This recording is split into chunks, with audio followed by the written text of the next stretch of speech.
sorry, the number you have dialed is not in service at this time. I'm Derek, born and raised here in Cold Springs, Reno, Nevada. 775, love this place. I've been here my whole life. It's an amazing town. I'm 29 years old. I've been here for all 29 years of it. I never leave it until I leave it. Can't stay here forever. But I love this place. My favorite person ever. I mean, well, time in Tahoe. My mom took me to Tahoe when I was a kid every weekend of every summer.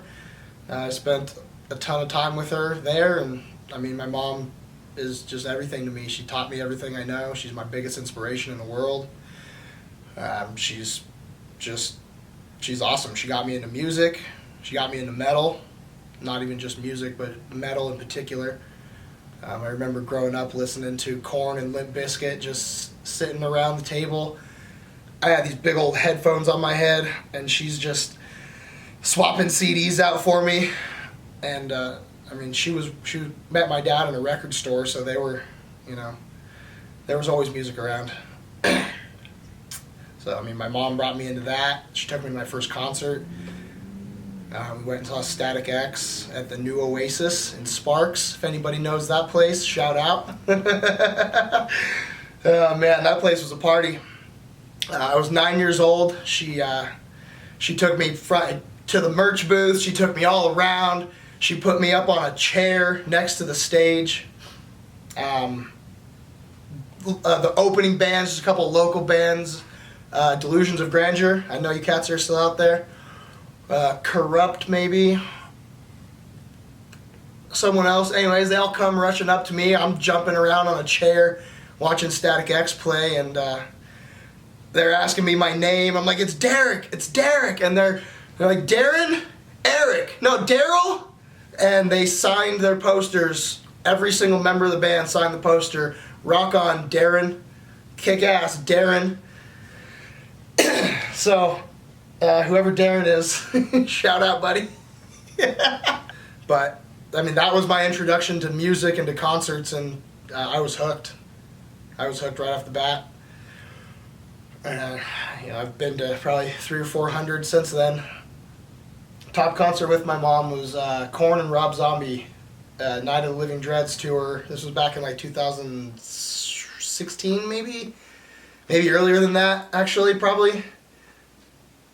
It was awesome. My mom and I were just up close and personal and got to experience it in a whole different way than we've ever seen Korn together. And then Rob Zombie, and it was just awesome. Although we've seen Primus together, I gotta change that answer. Primus, this might have been like 2011, and no opening band. It was just Primus for like 2 hours, and it was the first time I smoked pot with my mom. Someone in the crowd passed a joint back, and I took it and hit it, and then she looked at me and she put her hand out. Sorry, Mom. You been smoking dope. That was a great show. Primus rules. No, Primus sucks, actually. But so my mom's, I watched her work her way up from just a baker and just working at Rayleigh's in the bakery to running it. She's made it all the way to the top of Rayleigh's, more or less. At least she's the regional store director, and she runs, I think that's her title. Mom, I'm sorry if I'm mixing that up. I don't know your title. She's the boss. She runs it, and she is a boss. My mom taught me how to, have manners. She taught me respect. She taught me how to handle tough situations. She taught me to respect music. She teaches me. She's taught me so much, and now that I'm in some kind of management position, I look to her for guidance. I take, things that I've learned from her over the years and watching her work, and I apply it to myself, and it works. It helps me. Yeah. Mom, I love you. I love everything about you. You're one of the strongest people I've ever known. I know you and I have gone through a lot together in the journey of my life. I know I've been kind of a shithead for some of it. But you're always there, and You know, you've always been something I can fall back on and know that I have you. And I thank you for every single thing you've ever done for me. You fucking rock, Mom. I love you. Shy. Man, when I found her,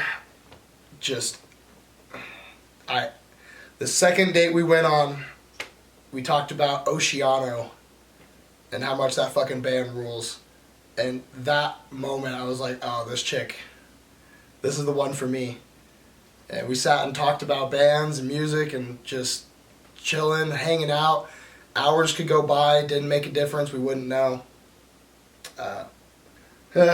Sometimes it's messy, and sometimes it's hard, and sometimes it's ugly, and then sometimes it's fucking beautiful. And it's the coolest thing in the world to have somebody right there with you that's right there with you. You're not phoning anything in. You're just your complete 100% self, and they just fit with you. I mean, when we met, we just clicked immediately. And then she took me, our first real big date, we went out of town to see the Black Dahlia murder in San Francisco. The Summer Slaughter Tour, back when it was fucking heavy. And it was just... I could talk about that night for hours. There's so many stories and so many fucking memories of that night, but it was awesome. So I'll skip the nitty-gritties, but I mean, that fucking show was unreal, and it brought us to this... It made us both realize that that is what we do together. Like, that is the thing that we have that's going to be our place and our thing. And we're just going to make that it. And that is something that we built over our relationship. And we've found how to do concerts together so perfectly, and we never hate it. Everything's always a good fucking time. And we've learned to carry all of our life like that. Like, as long as we're just fucking best friends with each other and we want to do what we're doing together, it's gonna be awesome. And having her in my life is a rock. I would be a fucking absolute mess without my wife. I mean, I fall into patterns, I fall into addiction patterns, I fall into just reckless behavior really easily. And when I'm not, if I don't care about anything or anybody, I'm a harm to everybody. I'm a harm to myself, I'm a harm to my relationships, my friends, my family, my work. Everything fucking falls apart. And when I found Shy, she locked me into caring about myself and caring about my life. I mean, she saved me more times than I can count. She brings me back every time. I've been so fucking close to the edge, and she's always put up with me, and she's always got me through it. I've fucked up a lot in my life, and you know, we're humans, we make mistakes, we fuck up. And if you don't have somebody there that's gonna try and balance you out, you're not gonna notice that you're fucking up. And you're just gonna fucking keep falling and keep falling and keep fucking up, and you're gonna drive everything you have away. It's hard. It's really fucking hard to want to stay busy and not just sit around.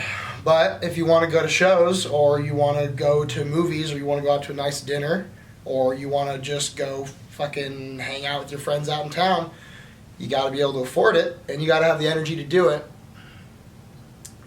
Both of those are hard things to do, but you know, I get up every day at 6, I get ready for work, I drive a fucking hour through traffic to get to work,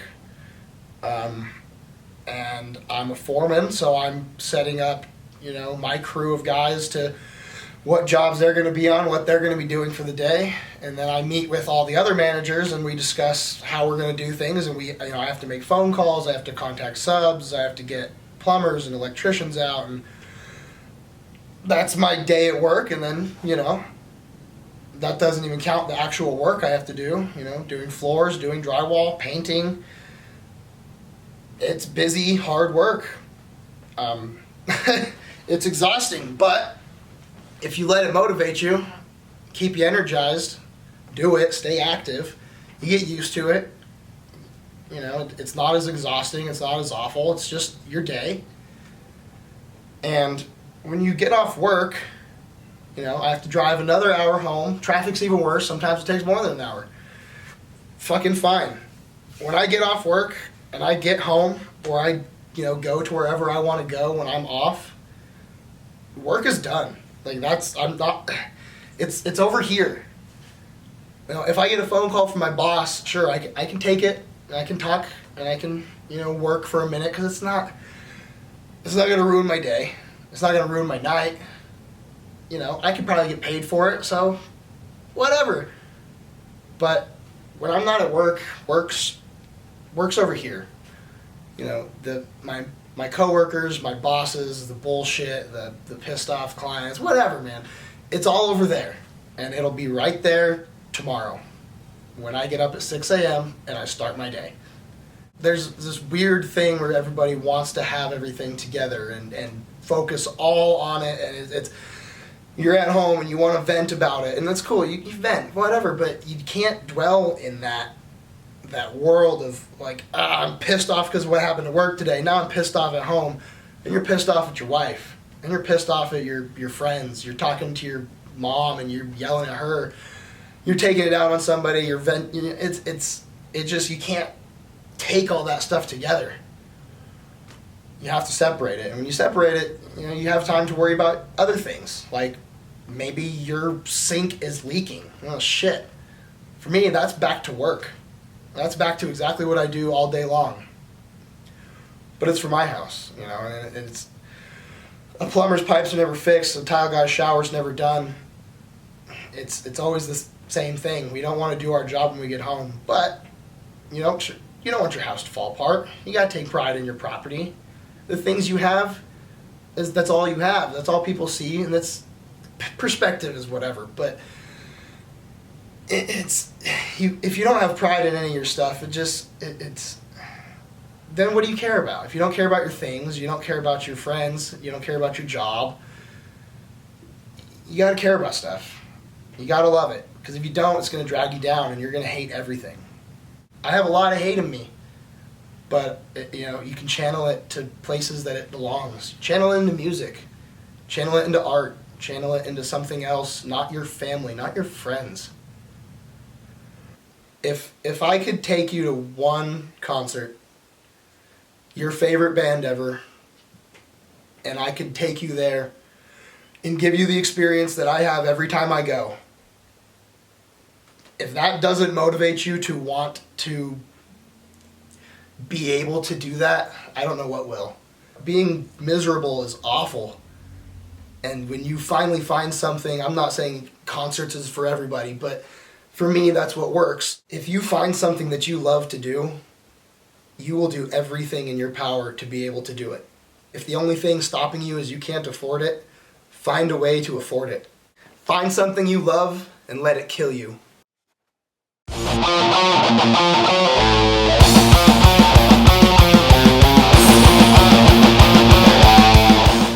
I remember a very young age. It was in elementary school. I don't know when. Early. Just remember listening to Freak on a Leash and Break Stuff by Limp Bizkit. And the Nookie. I was singing Nookie at school, running around on the playground, not knowing any of what it meant. But I was saying the words because they were cool and it was fun. And I was hooked. You couldn't pull me away from headphones. Just rocking out, the little kid, having fun, enjoying it. And I got a CD player, took it to school, taking all my brother's CDs. I I remember the first CD I bought was CKY, Infiltrate, Destroy, Rebuild. It's the first time I ever spent my own money on a CD. And, burning CDs back then was the easiest thing in the world. So I had CDs with all the music, but I never really bought an album from anybody. And I was like, at a record store, my first time, my mom was all into it because, she met my dad in a record store. She grew up in that kind of thing. So she was, stoked to take me to a record store. And I'm just looking around, and I'm like grabbing all these CDs from bands that I had on burn CDs. And then I found Cottonmouth Kings, and there was a Cottonmouth Kings song on a burn CD I had, and I was like, oh, maybe this is it. I wanted it, and my brother and his friend are like, nope, you're not getting that one, and showed it to my mom, and she's like, oh no, that's not what we're doing today. And so I got CKY. And then I found Slipknot, and Slipknot was just God to me back then. They were fucking everything.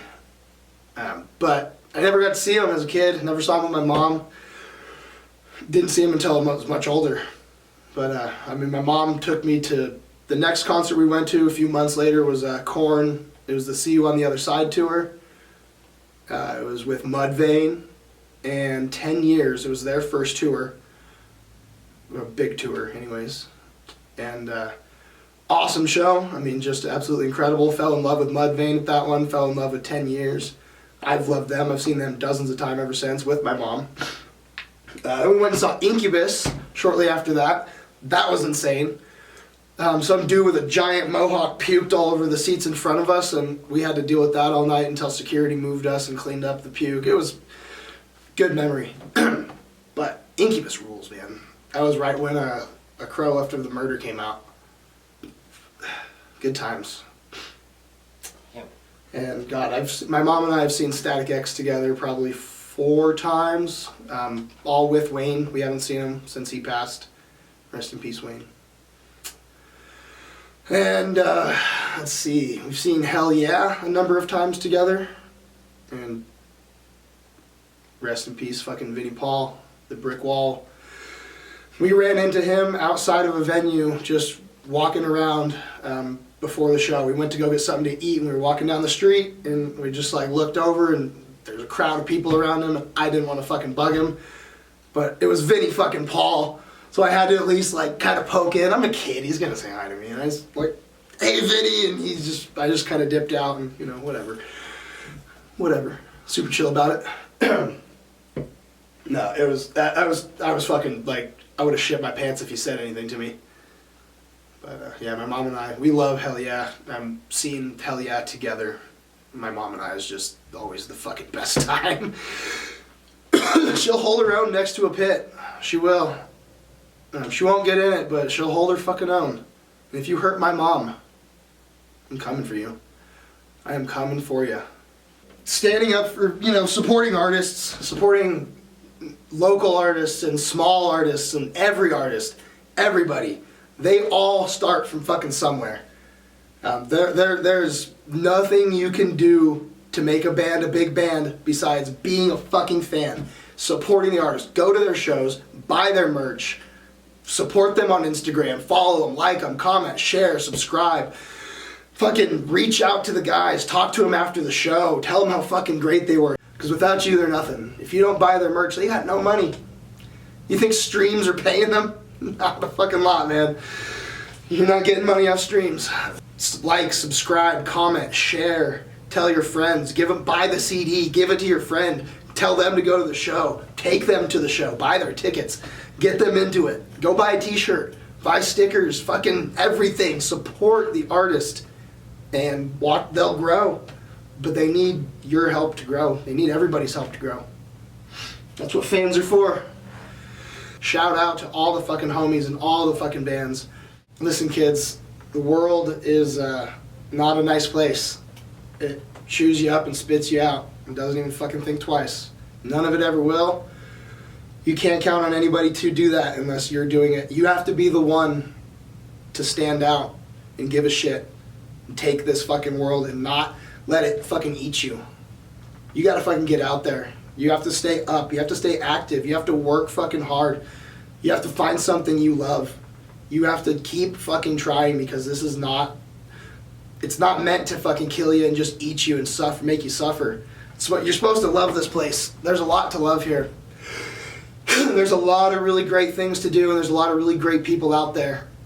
There's a lot of really shitty people out there. You have to find a way to weed through them. And all it takes is talking. Talk to people. Some people say crazy shit, and if you don't like what they're saying, don't talk to them anymore. But talk to people, because you're never going to learn what this world is without experiencing it. You won't experience it if you don't talk to people and reach out. If you're having a hard time, somebody else is too. They are there. We are here. All of us are here to talk, to help you, to get you through, because there is something to strive for. Stay the fuck alive, y'all. We love you. Derek Jones, and this shouldn't work. Thank you for watching. Hard times create strong men, it seems, but even we need help carrying the load from time to time. Just know that you are not alone. Just reach out, get help, and survive. Now, while you're waiting on new episodes, follow us and our affiliates. Thank you, guys.